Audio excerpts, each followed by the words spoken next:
G'day folks, it's Cortezerino and welcome back to the wonderful world of Utopia. We've got lots and lots of things to do today. So my last copper bulb has almost finished oxidizing, so we'll be building my storage system very soon.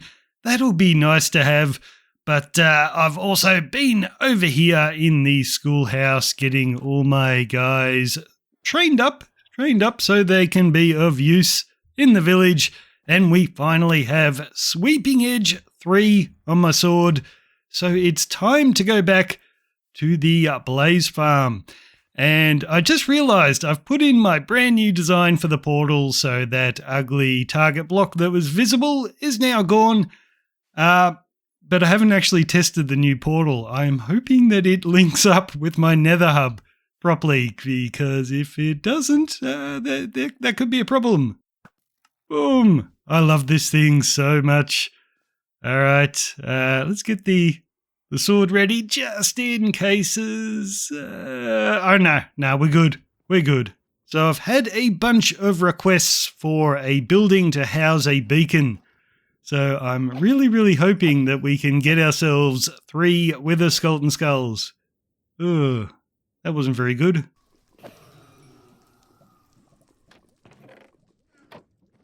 Oh, we've got a few more guys. I didn't notice them coming in. Hey, another one. This is working great, actually.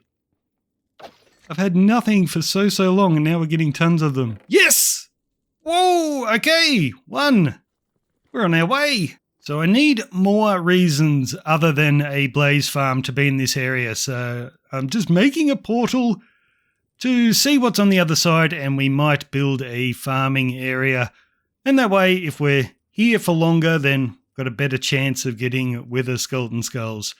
I'm just really hoping I don't appear underground. I've made this portal pretty high, so hopefully we won't. What do we got? Oh, it's nearly nighttime. Oh, okay. This is not a great area for farming. Oh, hello. Haha, that's good. This actually happened in Dystopia as well. I came through the portal at the Blaze Farm and had a big snowy area there and ended up making an ice farm. So I don't think we'll need an ice farm. The one I built in Dystopia, I built it, used it once, and never used it again. But we can get some packed ice. And I know just what to do with the packed ice. Okay, check this out, guys. There is no packed ice at all in this design. This is blue ice all the way. This is so much faster than it was before. And we didn't die, which is always a plus. And here we go. That's lovely. So I got my boats in there.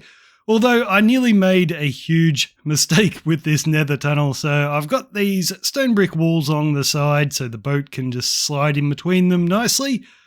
But I built the entire tunnel and I was trying to set up this cactus thing on the end, and my boat kept getting caught on the edge of that wall right there.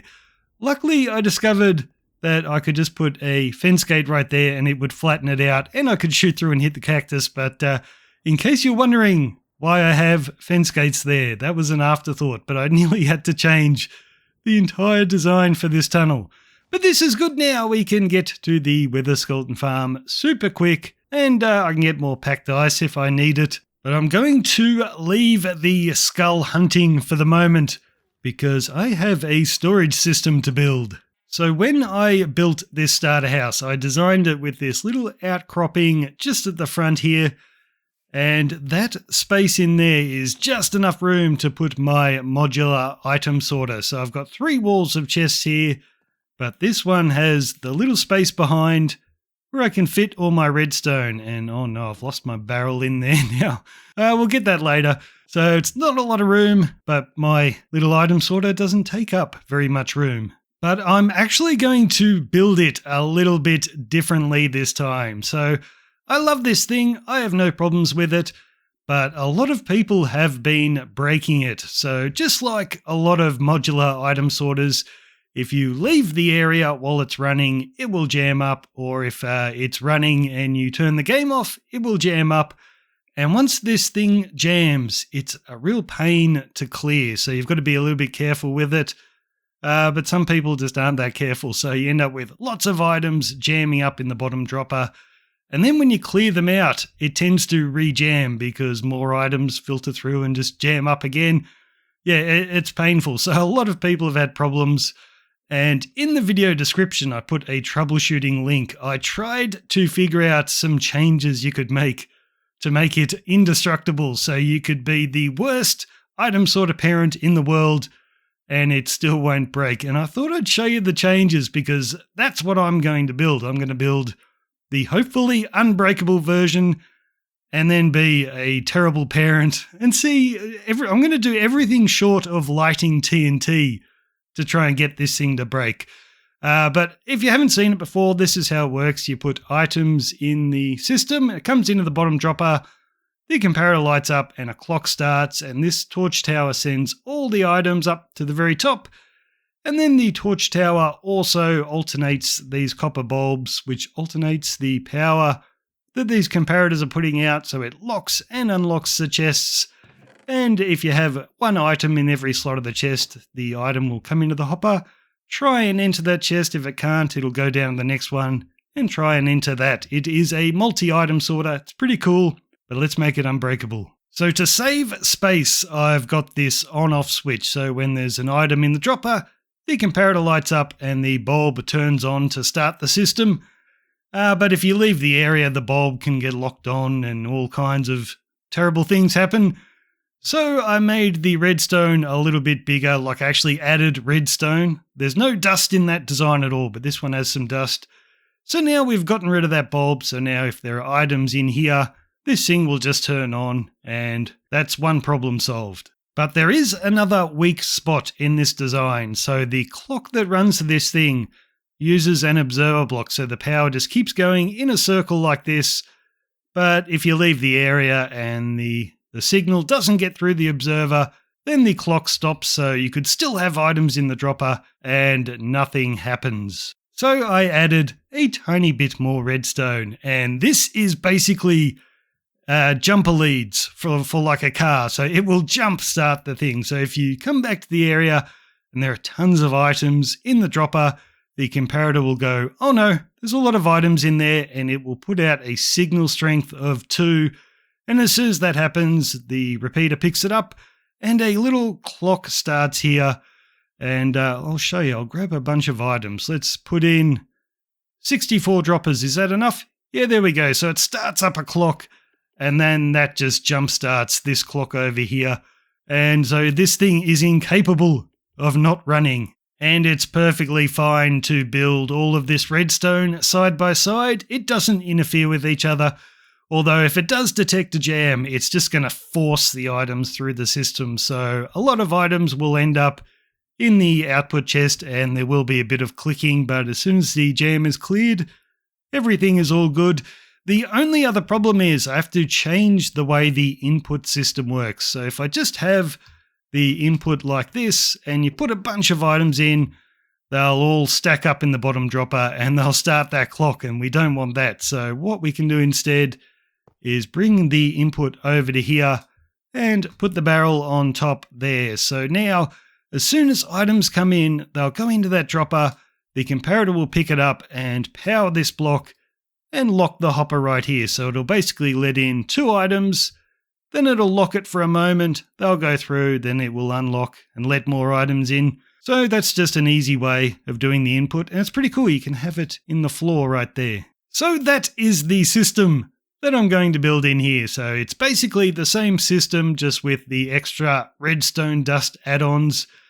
And then hopefully it means I don't have to worry about breaking this thing. And gosh, I am going to be I'm going to be so abusive.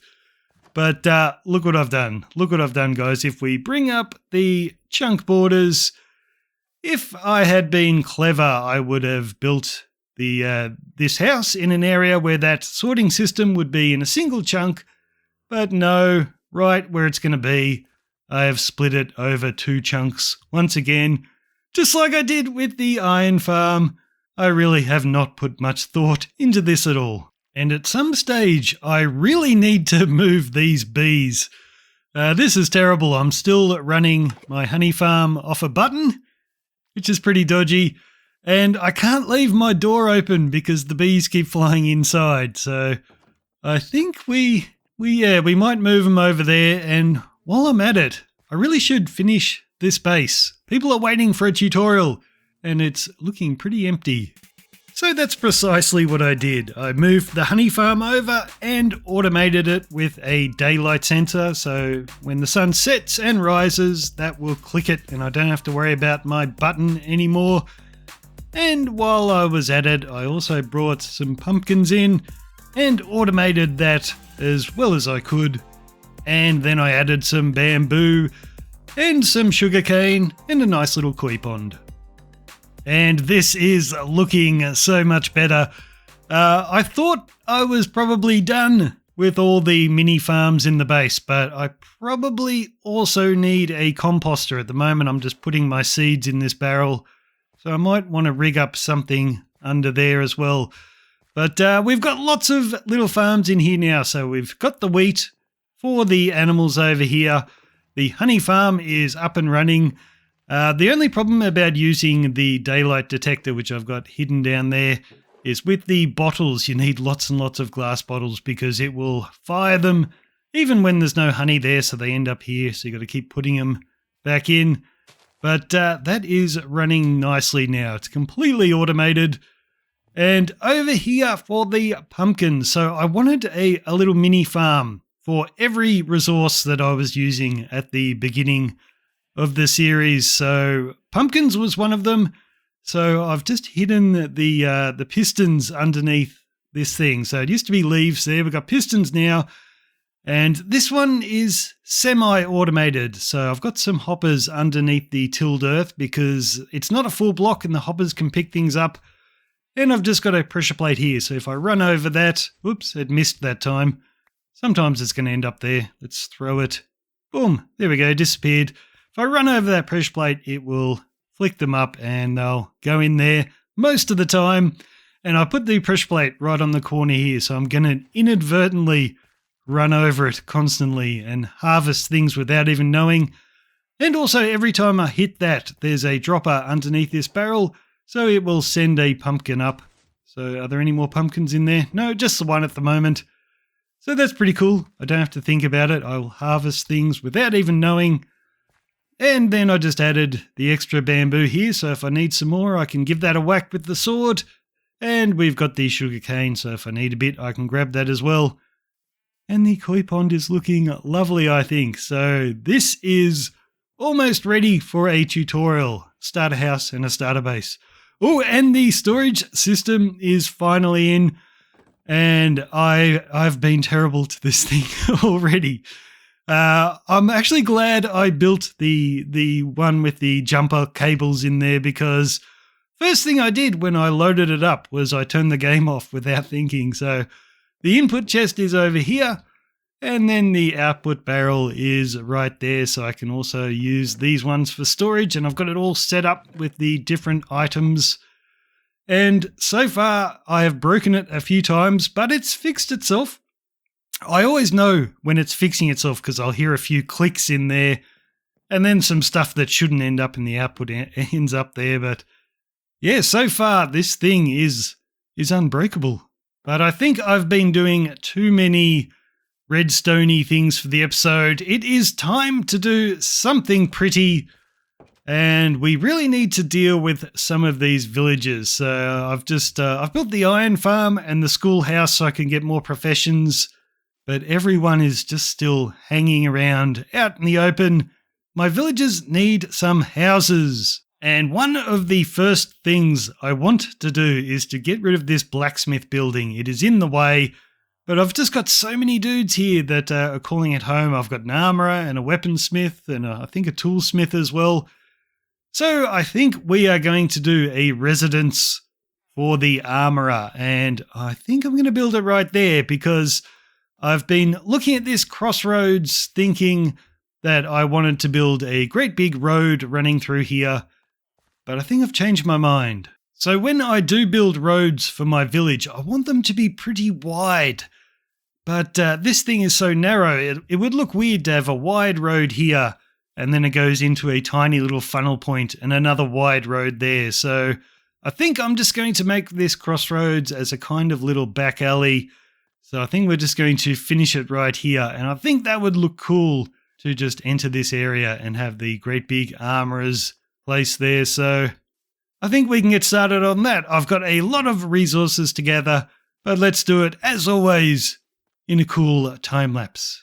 Where is the time lapse, Cortez? Well, I just realized I want blackstone for this build and I don't have any at all. And I made the mistake on the very first hardcore series I did.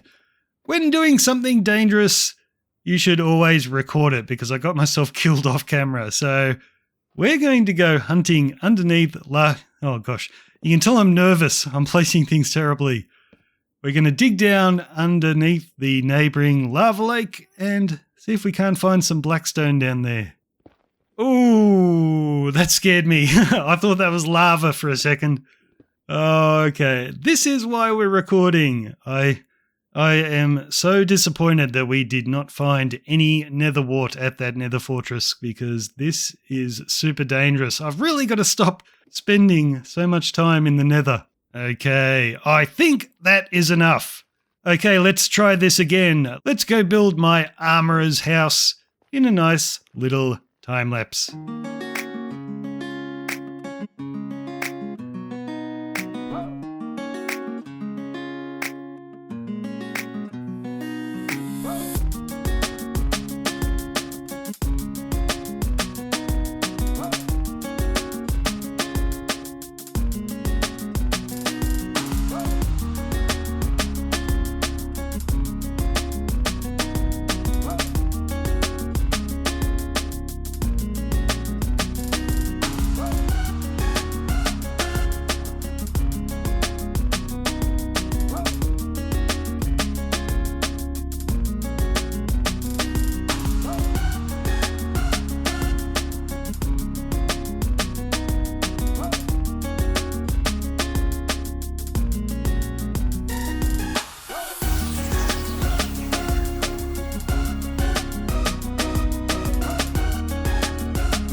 Okay guys, I completely forgot about the most important part of the episode. Is anyone selling a name tag? This guy is awesome. I have been running past this guy for the entire episode and I haven't introduced you. This is Dogbert the Brave. I saw him wandering around over there and I'm like, it's a brown wolf. I've never seen a brown wolf before. So I made him my best friend. He's awesome. He doesn't really do much, he just sits there. But let's have a look at the second most important part of the episode. How cool does this look? Oh, I love it, I love it. I'm so glad I decided not to put a road through here. This looks so much better. It is awesome. So it's actually the largest building so far, and I don't think that Japanese craftsmen were particularly wealthy, so I've tried to make it, even though it's a big house, I tried to make it look a little bit plain, like he's not super rich, so I've used a lot of the cobbled deep slate in the roof.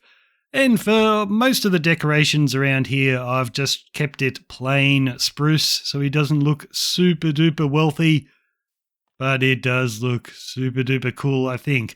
And another thing I thought of is I have to have about 3 of these buildings for forges. So this is the armorer, but I'm going to have a weaponsmith. He's going to need a forge and the toolsmith as well. So rather than just do them all sort of the same, I've tried to think up different ways to do the forges. So the armorer has an outdoor forge. So I think this one looks super cool.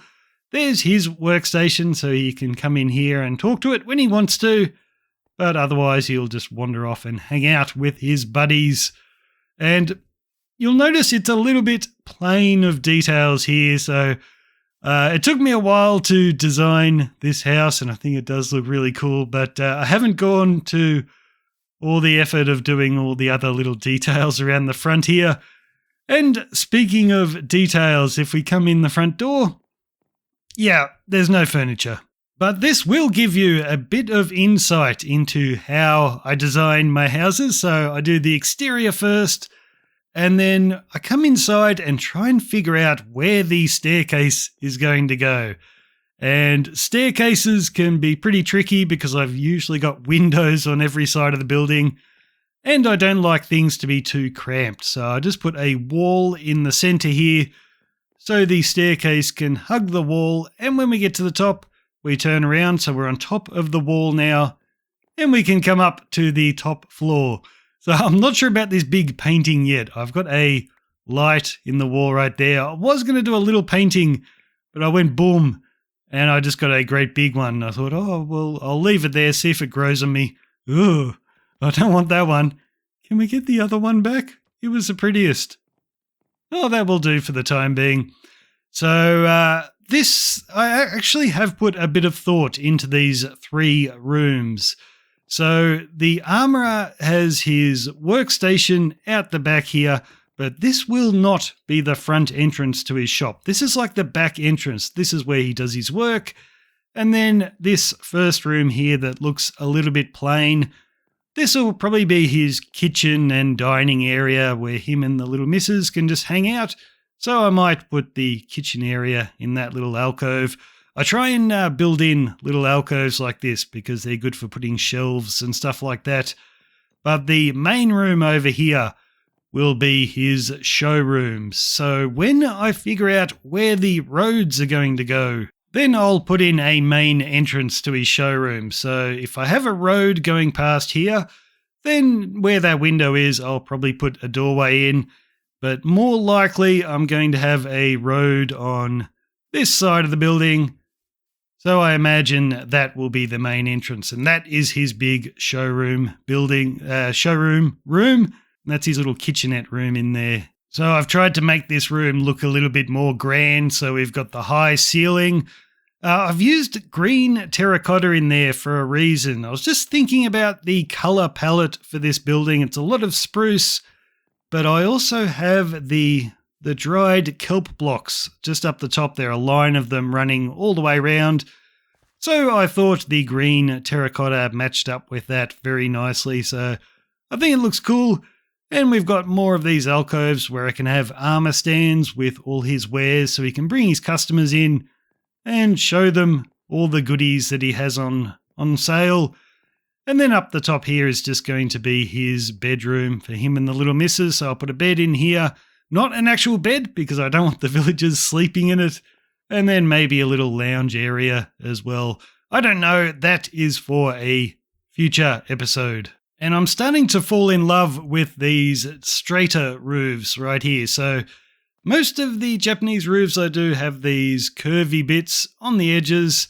They look very fancy, but for someone's house, I don't think you need all the curviness. And these straight ones look super cool.